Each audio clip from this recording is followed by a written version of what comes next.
to another special bonus episode of the Food for Thought podcast. I'm your host, Erin Hallstrom.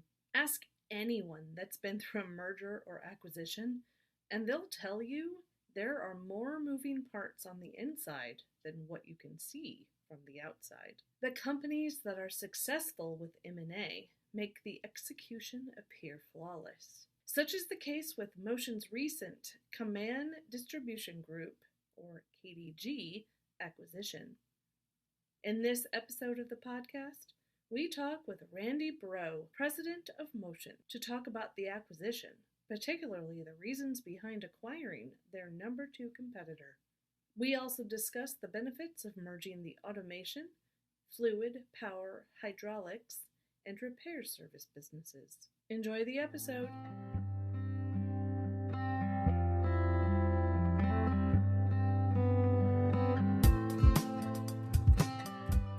Randy, welcome to the special bonus episode of the Food for Thought podcast.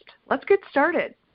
Acquiring your number 2 competitor, Kaman Distribution Group, was quite a surprise to the industry and a large undertaking for Motion. What was the rationale behind the acquisition of KDG?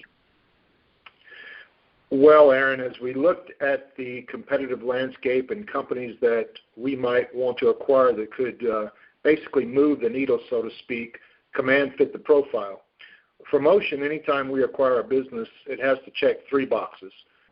First is strategic fit for our business, followed by cultural fit that will blend well with Motion's culture, and then third, talent that we can bring something more to the business with regards to high-performing employees. So Kaman checked all the boxes, and because they have been such a close and good competitor for so many years, we knew where their strengths were and we knew where they were not. So that allowed us for quick diligence and bringing the deal together in very short order. How do you see customers benefiting from the acquisition of KDG, both Motion customers and KDG customers? Well, fortunately, and one of the things that made the acquisition attractive to Motion was that there was very little customer overlap between the 2 businesses. Motion tended to gravitate to large national customers while Kaman focused on smaller regional customers. The big benefit to all of our customers is the additional and very technical services that both Motion and Kaman offer independently can now be offered collectively. This is particularly the case with regards to our automation business, our fluid power and hydraulics business, and our repair services businesses. The other benefits is the larger inventory of products now available to the Kaman customers that they didn't have in the past. The duration from the time the deal is announced to the time the transaction was completed seems very short. Was this the plan all along, or did something expedite the deal?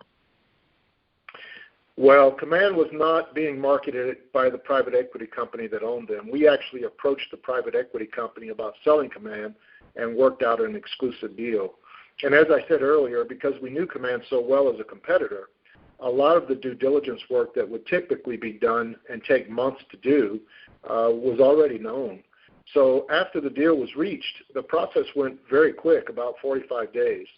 So nothing really expedited the deal other than we knew Kaman well, had a great plan to acquire them, supported by our parent company, Genuine Parts, and we wanted to get them on board with Motion as soon as possible in 2022 so that we could take full advantage of the opportunities in the first year of ownership. From a market share perspective, KDG provides Motion with an additional $1 billion in sales.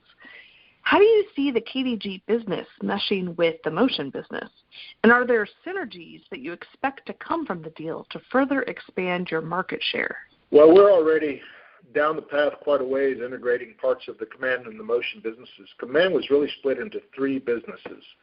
The traditional bearing and power transmission business represented about 60% of the sales, followed by the fluid power and the automation businesses representing roughly 20% each.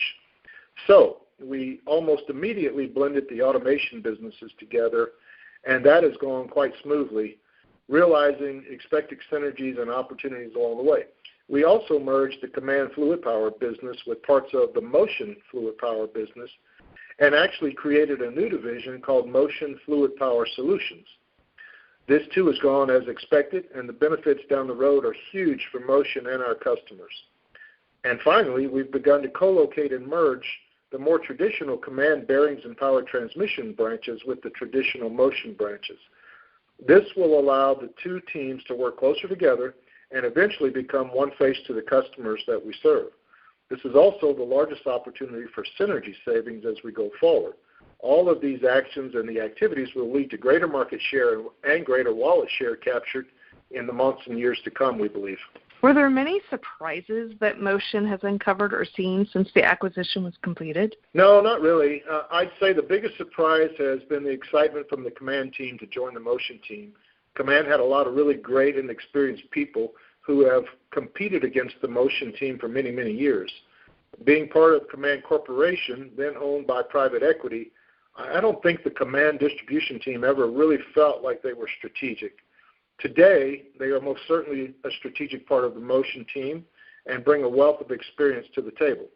So I guess you could say that they found a home and a good home, one where they have an equal seat at the table and they are valued greatly. We're very fortunate to have them part of the team, and their attitude and embracing the change has been probably the biggest surprise and the most pleasant surprise that I could have expected. All right, last question for you. Will Motion continue to make acquisitions in bearings, power transmission, fluid power, and automation space in the future? Motion's always looking to grow the business through acquisitions, and yes, we will continue to make acquisitions in these spaces that you mentioned. When the right companies come along that meet the three criteria that I mentioned earlier, strategic fit, cultural fit, and talent fit, we will certainly give them consideration. And we'll also continue growing in the areas of conveyance, belting, and repair services. Some of this will be through acquisition and some of it organically. We like where we are, our customers like where we are and the direction we're going, and we believe the future is very bright for Motion and look forward to continuing to grow the business in the many, many years to come. Well, Randy, it has been an absolute treat having you on this special bonus episode of the Food for Thought podcast. Thanks for joining me.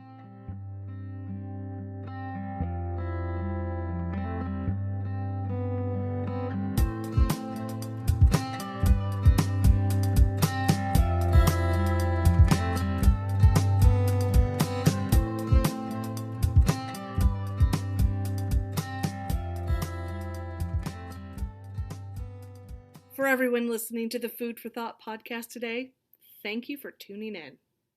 You can find us on Apple Podcasts, Spotify, Stitcher, and just about everywhere you can listen to a podcast. Be sure to tune in next time as we talk more about the stories behind the headlines of the food and beverage industry. Take care. Have a great day.